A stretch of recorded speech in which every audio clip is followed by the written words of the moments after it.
इस कहानी के सभी पात्रों जगह के नाम बदले हुए हैं और इस कहानी का मकसद किसी की तरह अंधविश्वास को बढ़ावा देना नहीं है। इसका किसी भी जीवित या मृत व्यक्ति से कोई संबंध नहीं है।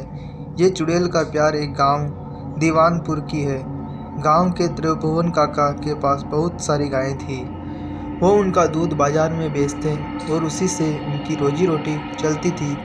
वे रोज़ सुबह दूध निकालने के बाद गायों को लेकर इस गांव से उस गांव, कभी नदी के किनारे, कभी तालाब तो कभी जंगल में घुमा करते और दिन ढलते ही गांव की ओर निकल पड़ते। दिन भर वे घर से बाहर ही रहते, इसलिए भूख मिटाने के लिए वे सत्तू तो कभी कुरमुरा तो कभी रोटी और उसके साथ ही दूध, दही, लस्सी या मट्ठा यानी छाछ भी ले जाते और किसी पेड़ की छाया में खा पीकर मस्त रहते। प्यास लगने पर किसी गांव के बाहर लगी नल, ट्यूबवेल या फिर कुएं से पानी निकाल कर पी लेते। वैसे ठंडी के दिनों में तो पानी भी ले जाती, लेकिन गर्मी के दिनों में पानी गर्म हो जाने के कारण वे पानी नहीं ले जाते। बोर होने पर पुराने गाने गुनगुनाते, यही उनकी दिनचर्या थी और वे इससे खुश भी रहते थे। एक बार की बात है, त्रिभुवन काका बीमार हो गए और ऐसे बीमार हुए कि ठीक होने का नाम ही नहीं ले रहे थे। एक दिन बीता, 2 दिन बीता, लेकिन कोई आराम नहीं हुआ और इधर गायों का बुरा हाल। उन्हें तो सिवान में घूम घूम कर चरने की आदत थी। वह रंबा रंबा कर आसमान सिर उठा ली। त्रिभुवन काका की पत्नी पुआल वगैरह गायों को खाने के लिए देती, लेकिन गाय उसे खाना तो दूर देखती भी नहीं, मानो अनशन पर बैठी गई हो। उस पर दिन भर खूंटे के इधर उधर घूम घूम कर गोबर से पूरी ज़मीन कीचड़ कर देती और कुछ तो इतनी सयानी थी कि नाद में ही पैर डालकर खड़ी हो जाती। उनका हट देखकर त्रिभुवन काका बड़े परेशान हो गए। उनकी तो हिम्मत नहीं पड़ रही थी, तो उन्होंने अपने साले के लड़के को बुला लिया। उनका नाम राकेश था। 17 साल की उम्र में ही वह बहुत ही होशियार था। उसके घर पर भी गायें थी, तो उसे इन सब चीज़ों की जानकारी थी। दूध दही खाकर गबरू जवान बन गया। कोई उसे देखकर कोई उसे 17 साल का नहीं कह सकता था। उसे त्रिभुवन के सारे काम संभाल लिए। वह साथ में अपनी किताबें भी ले जाता और पेड़ की छाया में पढ़ाई भी करता। त्रिभुवन काका बड़े खुश हुए। गर्मी का दिन था, खेतों में घास गर्मी की वजह से खत्म हो गई थी और उसे इस इलाके की जानकारी भी नहीं थी। वह गायों को लेकर पास के जंगल में पहुंच गया और कब वह घने जंगल में पहुंच गया उसे पता ही नहीं चला। दोपहर का समय हुआ। राकेश को प्यास लगी। पानी की गर्म हो जाने के कारण उसने पानी गिरा दिया था। वह इधर उधर जंगल में पानी की तलाश में घूमने लगा। अचानक उसे एक कुआं दिखाई दिया। उसकी जान में जान आई। वह झट से कुएं के पास पहुंचा तो देखा गर्मी के कारण पानी काफ़ी नीचे था। उसने एक छोटी बाल्टी जिसे वह अपने साथ रखता था, उसे अपनी धोती से बांधकर पानी निकालने की कोशिश की, लेकिन कामयाब नहीं हुआ। पानी काफ़ी नीचे था। उसने बहुत कोशिश की, लेकिन कुछ नहीं हुआ। वह थक गया था और पसीने से पूरी तरह भीग गया था। वह हार कर पेड़ की ओट लेकर बैठ गया। तभी उसे पायल की छमछम की आवाज़ सुनाई दी। वह चौंका कि इस जंगल में और दोपहर के समय कौन आ सकता है। उसने पीछे मुड़कर देखा तो एक बेहद खूबसूरत लड़की अपनी कातिलाना अदाओं के साथ राकेश की ओर चली आ रही थी। राकेश उसे एकटक देखता रह गया। वह किशोरी की खूबसूरती में राकेश खो गया। पास आकर उस किशोरी ने नटखट अदा से साथ राकेश को पूछी, प्यास लगी है क्या, मैं पानी पिला दूं? राकेश तो जैसे शुद्ध बुद्ध खो बैठा था। उसने घबराकर हाँ में सिर हिला दिया।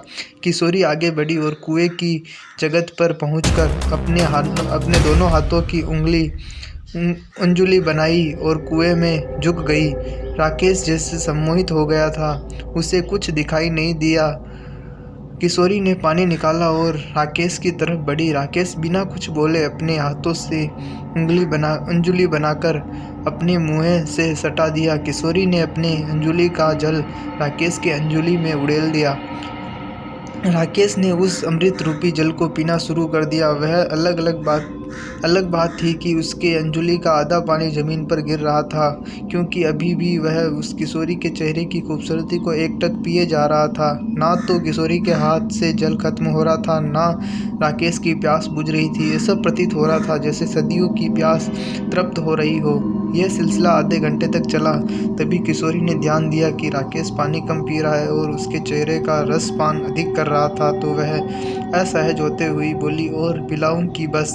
राकेश कुछ बोल ना सका, सिर्फ ना में सिर हिला दिया। उसके बाद उस किशोरी ने प्यार भरी आवाज़ में कहा, अच्छा मैं चलती हूँ। राकेश अब भी कुछ नहीं बोला, सिर्फ हाँ में सिर हिला दिया। वह किशोरी बल खाती हुई जंगल में गुम हो गई। राकेश कुछ देर कुएं की जगह पर बैठा रहा और फिर अचानक वह उठा और गायों की ओर चल दिया। लेकिन अब उसकी चाल बदल गई थी। उसके मन में प्यार के अंकुर फूटने लगे थे। गायों को लेकर राकेश घर पहुंचा। आज वह बहुत ही खुश था। उसके मन में प्यार की तरंगें हिलारे मार रही थी। वह रह रहकर कोई प्यार भरा गीत गाने लगता था। उसकी भूख प्यास कब सब गायब हो गई थी। वह खोया खोया सा रहने लगा। उसे हर समय वही क्षण दिखाई दे रहे थे। वह खूबसूरती चेहरे को वह भूल नहीं पा रहा था। उसने रातों को खाना भी नहीं खाया और सोने चला गया, लेकिन नींद कहाँ आ रही थी। वह करवटें बदलता और प्यार के तराने छेड़ता। कुछ कहने समझने नहीं आ रहा था कि उसे क्या हो गया, क्योंकि उसकी भूख, उसका चैन, उसकी नींद उड़ गई। अचानक उसका दिमाग ठनका और वह डर के मारे कांपने लगा। उसका बदन पसीने से लथपथ हो गया था। वह जोर से चीखा और जब तक त्रिभुवन काका और उसकी पत्नी आती वह बेहोश हो चुका था। त्रिभुवन काका उसके चेहरे पर पानी छिड़के और भी जतन किए, लेकिन कोई फायदा नहीं हुआ। तभी त्रिभुवन काका की पत्नी इमरती देवी ने हनुमान चालीसा का पाठ शुरू किया। अभी 2 ही लाइन उन्होंने पढ़ी थी कि राकेश तेज आवाज में हंसा, लेकिन आश्चर्य यह था कि ये हंसी राकेश की नहीं होकर किसी लड़की की थी। अब तो त्रिभुवन काका और इमरती देवी के पास प्राण सूख गए। वे वहां से तेजी से निकले और पास के ही राम खिलना ओझा के पास पहुंचे और सारा माजरा कह सुनाया। इस पर ओझा ने कहा कि जंगल में ही कोई बात हुई होगी, चलो घर चलकर देखते हैं। ओझा, त्रिभुवन काका और उसकी पत्नी जैसे ही बाहर निकले, एक काली बिल्ली ने तेजी से उनका रास्ता काटा। राम खेलावन ने कहा कि कोई चुड़ैल छोटी मोटी चुड़ैल नहीं है, इसे हम अकेले नहीं संभाल सकते हैं। आप गांव के और भी लोगों को साथ लो और हाँ, सभी लोग एक साथ गायत्री मंत्र का ऊंचे स्वर में जाप करेंगे। यह घंट शंख बजाएंगे, कोई थोड़ा भी नहीं डरेगा। वह तमाम तरह के हथकंडे अपनाएगी, कभी रोना, कभी मायूस होना, कभी डराना, लेकिन सबको पाठ जारी रखना है। जैसे ही सभी लोग त्रिभुवन काका के घर पहुंचे, एक तेज हंसी के साथ ही राकेश छत की चारदीवारी पर चलने लगा। सबके होश उड़ गए, लेकिन किसी ने हार नहीं मानी और गायत्री मंत्र का जाप शुरू कर दिया और साथ ही घंट शंख आदि बजाना शुरू कर दिया। रात के समय इस तरह की आवाज़ से अगल बगल के गांव वाले भी बहुत ही अचंभित हुए और भुट्टो पे वे भी गांव की तरफ आने लगे। इधर ओझा ने अपने कार्य शुरू किए। जैसे जैसे ओझा ने मंत्रों का प्रभाव पड़ता रहा, वह चुड़ैल और भयानक तरीके से लोगों को डराती। कभी वे उल्टे पाँव चलती तो कभी छत पर उल्टा चलने लगाती, कभी भीड़ के किसी एक खास की तरफ तेजी से बढ़ती, लेकिन वह किसी को छू नहीं पाती। 4 घंटे तक यह कार्यक्रम चला। सुबह के 5 बजने वाले, तभी ओझा ने नज़र वहां गिरे गुलाब पर पड़ी। उस पर खून लगा हुआ। उसने वह फूल जैसे ही उठाने की कोशिश की, चुड़ैल खूब जोर से चिल्लाई और एक भयानक रूप बनाकर तेजी से ओझा की ओर झपटी। लेकिन तब तक ओझा ने फूल को आग में डाल दिया और आग में डालते ही राकेश का शरीर शांत होने लगा और कुछ ही समय में एक तेज चित्कार के साथ एक काला गहरा धुआं राकेश के मुंह से निकला और राकेश उठकर बैठ गया। पूरा माहौल सामान्य हो गया। ओझा के पूछने पर राकेश ने सारी बात बता दी और उसने बताया कि उसे रात को नींद नहीं आ रही थी। तभी वह चुड़ैल मेरे पास उसी रूप में, लड़की के रूप में आई। तब मुझे शक हो गया कि मैंने उससे उसका नाम पूछा। वह कुछ नहीं बोल रही थी।